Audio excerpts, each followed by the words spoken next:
लावून द्या. मी आई जाल का काहीच नाही देत आम्हाला करून. मॅगी नाही देत, काहीच नाही. आम्ही आईले मागितलं ते तुम्ही ऑफिसलेच जाता. पोरी ऑफिसला नाही जाईन तर काय घर राहीन का तुमच्यासाठी? तुमच्या मागं लागत. बाबू हिच्या मायले फोन कर आणि बोलावून घे लवकर. काहीच नाही, ताल नाही जमून राहिला तुया. माया तर काही जमतच नाही. तुयाही काही ताल येऊन नाही राहिला. तुया काहीच नाही, तुला जमूनच नाही राहिलं. घरचं काम आणि ऑफिस दोन्ही जमून नाही राहिलं. यायले कसं सांगू मी का ते माया फोनने उचलून राहिली, लय राग भरली म्हणून. सारा विचार करून टाकला मेघनानं आता माय मागं. बाबा मला वेणी घालून द्या तुम्ही. भाई मला नाही घालता येत ना वेणी, तू आजीला माग बरं. बाबू मी नाही देत घालून, कारण की माझे हात दुखते, माझी तब्येत नाही बरोबर. तर रे हात तोडते म्हटलं, जरा सगळं काम गिम झालं तर हाताले. काय करावं तर सारं समजून नाही राहिलं, काही विचारच झाला माझ्या मागं. लेकर तर कसेच ऐकत नाही मला. चल जाऊ दे, आता आता मी डायरेक्टच जातो. ते काही फोन उचलून नाही राहिली तर तिला डायरेक्ट न्यायालयात जातो आणि घेऊनच येतो तिले.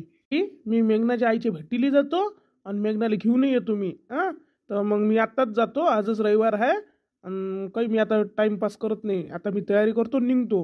तिची आईची तब्येत नाही बरोबर, तर तिची वहिनी आहे ना, करते ना ते. घेऊन ये बाबू तिले. आणि आपल्या घरी काही ताल जमून नाही राहिला, तुझ्या मागाला टेन्शन आलं. बाबा मी येतो. मी पण येतो, मला गमत नाही दिवसभर ह्या गेला तर. चला चला जाऊ आपण, चला. फक्त ऐकली पाहिजे मेघना, आली पाहिजे, नाही तर बस अधिक काय होते आणि काय नाही. येते का नाही येत, माफीच मागा लागन आता शेवटी. बाबू तू ड्रेस घाल आणि बाई तूही ड्रेस घालून घे आणि भांगिंग काढा. चला मी बात कपडे घालतो, निघू आपण. सरळवाला आहे का आपल्याला गावाला जायचा रस्ता? का इकडला आहे बाजूचा? हा सरळच आला बाई, ह्या दुसऱ्या गावचा फाटा बाई. बाबा ह्या रोडला आपण समोर गेल्यावर मला समोसा दे जा ना घेऊन. बाबा मला आईस्क्रीम दे जा घेऊन. हो सर्वात देतो, मी फक्त येऊ तर द्या. दुकान खायला करायला समजते पाय बरं. ते इले वाटून राहिलं, किती आनंद वाटून राहिला मला. माय माहीत किती दुःख आहे तो. आणि त्याची आईली मी लिहायला चाललो, ऐकली पाहिजे देवा. म्हणलं का बाबू खाल्ला ना समोसा? आता कसा होता समोसा? मस्त टेस्टी होता बाबा, टेस्टी. मला लय आवडला बाबा, मलाही आवडला, लय आवडला. बाबा. पिझ्झा ना जी बाबा. समोसा खाल्ला ना, असं करत असते का? पोट भरलं ना तुमचं, मग पिझ्झा कुठं मावा ना तुमच्या पोटात? बाबा जेवढा दोघला तेवढा कळीन, मग आईसाठी घेऊन घेऊन आपण. हे बाप्पा जाऊ दे, घेऊन घे. भाऊ एक पिझ्झा ऑर्डर द्या बरं. हॅलो भाई, एक पिझ्झा ऑर्डर ठेवा ठेवा. आणि पूर्ण आपल्या ऑर्डरचे किती झाले पैसे? काही जादा नाही होय, 300 रुपये हुए. अच्छा अच्छा, मस्त आहे बाबा पिझ्झा. बघा किती सुंदर आहे हा पिझ्झा. चला मग तुम्हाला धकत असन तर सोबत घेऊन चला. चला झालं ना तुमचं मन शांत? काही अधिक राहिलं? हो बाबा झालं. तिथेच गेल्यावर करा, खातो खातो. नाही बाबा. आई आम्ही आलो. आई आलो. तुम्ही कशी काय आले रे? घरीच जण आले का तुम्ही? नाही ना आई, बाबाही आले ना. बाबा गाडी लावून राहिले, आम्ही धावत आलो त्यापेक्षा आई आई करत. ये मा बाळा माझ्या शनूला. तू नव्हती ना, मला गमेश नाही. मग मला तुला आठवण आली. मी म्हटलं बाबाला चाला. आई मला गमत नव्हतं, मग मी म्हटलं बाबाला का चाला आई पाहिजे जाऊ. मलाही करमत नव्हतं तुमच्याशिवाय. आम्हाला कोणी आणलं जा आई तू सोबत?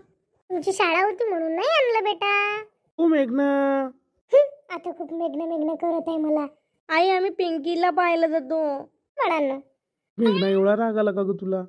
माझ्याशी बोलूनही नाही राहिली. तर कशाला बोलता माझ्याशी? तुम्हाला तर माझी गरज नव्हती ना, मग सोडून जा म्हणत होते ना तुम्ही. आता बरं आहे ना तुम्ही, आता राहा ना तुम्ही एकटे. मेघना झाली ना माझ्याकडून चूक, मी आता माफी मागतो. कान धरू का मी? तू सांग. पहा तुम्ही हा कान धरते आणि सॉरी. आता याच्या पुढे मी असं करणार नाही. प्लीज प्लीज चालणं ग, चालणं प्लीज. होऊ द्या, असं नका करू. मला बरं नाही वाटत तुम्ही असं मला एवढं माफी मागितलेली. माझं मन शेवटी पिघलतच ना तुमच्यासाठी. मलाच काय गमत होतं का इथे, पण तुम्ही माझं ऐकत नव्हते म्हणून मला करावं लागलं असं. मेघना मलाही करमत नव्हतं, पण तू माझ्यासोबत अशी वागत होती. एकही कॉल नाही उचलत होतं. मला कुठं करमत होतं? माझा जीव तिकडे लागत नव्हतं कशामध्ये. कसंच करमत नव्हतं मला. आणि त्या मुलांनाही पाहावं लागत होतं. तुझाच विचार करत होतो मी नुसता. अरे मी चुकीच्या वेळेला आली का काय?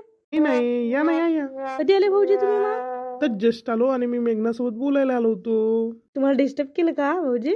नाही आम्ही बोलूनच राहिलो होतो. पिंकी आता मस्त खेळत गिळत असशील.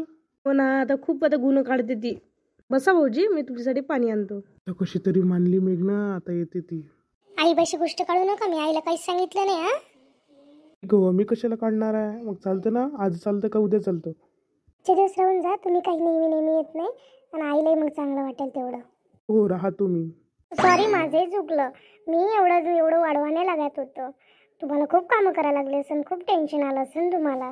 एक ना ते कामाचं सोडून दे, पण हे मुलं माझ्या इतकं मागं लागलं होते आईपाशी काहीच ऐकत नव्हते आणि मी माझ्या टेन्शनमध्ये.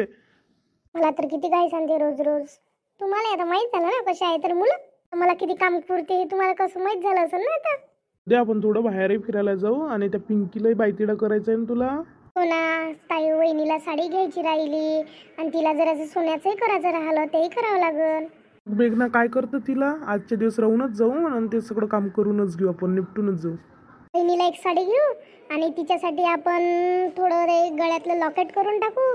किती 1 ग्रामचं किंवा अर्ध्या ग्रामचं करून टाकू. हो आपण करून टाकू. काही करायला लागते का? हो, तुमच्यापाशी एवढे पैसे नसेल ना. माझा कालच पगार झाला आणि म्हटलं लगेच आपण सगळं काही करून घेऊ. आता जास्त नाही करा लागत, एवढंच करा आणि जास्त वेळ आता डोक्याला ताप लावून घेऊ नका. अधिक आपल्याही घरी खूप पैसे लागते आपल्याला आणि वळवट आहे आणि आई बाबाची तब्येत नाही राहत बरोबर, त्यालाही पैसे लागते. माझंही चुकते, मी तुम्हाला खूप बोलले, सॉरी हा. मेघना माझंच चुकते ग, मी असं नाही करायला पाहिजे होतं. तू किती समजून घेते, नेहमी माझी गोष्ट तू झाकूनच घेते आणि कधी माझ्यापाशी पैसे राहत नाही तर तू कोणत्या गोष्टी सांगतही नाही. पिंकीला आपला बाळतीला एवढ्या दिवसाचं राहिलं, सोन्याचं राहिलं, कोणी म्हणतच असते म्हणा, पण तू मला सांगितलंही नाही की बा पैसे लागते म्हणून. जेव्हा असेल तेव्हा करशील असा विचार केला. मी कधीच असा विचार नाही करत, तुला कधीच समजून नाही घेतलं, सॉरी हा. उद्या ना हो, कशाला सॉरी सॉरी करता, मलाही तुम्ही लाजवता. अरे बापू, काऊन सॉरी सॉरी करून राहिले, काय झालं? नाही आई, आमची इकडली गोष्ट होय. चल काय, चालू द्या मग गोष्टी. पाणी घेतलं ना, नाही तर मेघनानं चहाच नाही दिला तुम्हाला. हो सगळंच दिलं मला मेघनानं, झालं माझं चहा पाणी झाला, नाश्ता झाला, सगळंच झालं. असं मग आराम करा, आजच्या दिवस राहूनच जा, आता काही जाऊ नका. मी राहतोच, आजच्या दिवस आहेच मी, तुम्ही टेन्शन घेऊ नका. सर जेवल्याशिवाय जाऊ नका. नेहमीच आहे तुमचं, जातो यावेळेला राहूनच जा बंबा. तुम्ही काही करा, मी पाहुणचार जीव घातल्याशिवाय तुम्हाला जाऊ नाही देणार आहे. हो नाही, जा तुम्ही पाहुणसारखं हो.